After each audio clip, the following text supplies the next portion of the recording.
Today we're going to remove the passenger front seat on this 2014 Chevy Malibu.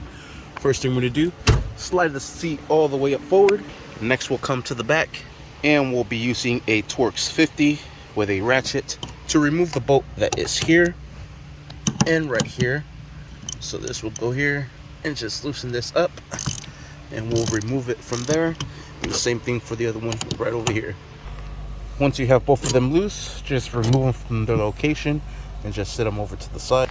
Next, what we'll do is we'll press the seat forward and we'll pull it back a little bit.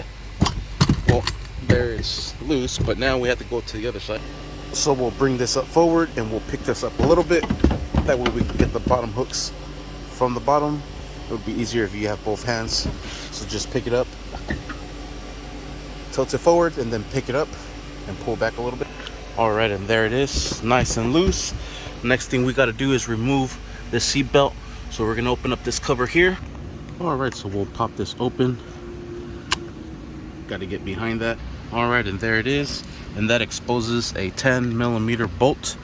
And we'll use a 10mm socket to loosen this up. You will need both hands. So with the other hand, you're able to break it loose. And then the other hand, you're able to hold the seat belt so it doesn't go anywhere. Alright, you can see it here opening up, and with this flathead screwdriver you're going to want to help it down at the bottom. There's two little tabs in there, and it looks like the whole threaded rivet is coming out.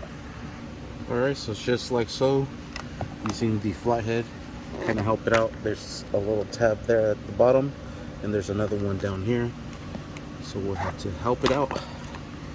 Alright, and there it is. And like I was saying, this threaded rivet came off. So using some pliers, kind of knew this was going to happen on the other side. We're going to hold this down, hold that rivet down. Then we'll use the 10mm socket to loosen up that bolt. Alright, and once you have it off, everything comes off. There's a little threaded rivet. Here's the plastic piece. There's the seat belt. Next, what we're going to do is tilt the seat backwards so we could disconnect it from its pigtail there. All we simply have to do is pull this out. Might need the flathead screwdriver. Alright, and I have the seat kind of laying on the back seat there. And then with this flathead screwdriver, pop this open. Came out too fast, but there it is. This is supposed to slide out, and it's going to disconnect it from here. Our seat is loose. Now we'll grab our seat. I like to bring it out this way. Kind of flows out naturally. And there we have it. And that is how you remove the passenger seat. I am going to wash this seat as well as the driver's seat, and that would give me perfect time to clean underneath. Sweet. Thank you for watching. Please like and subscribe.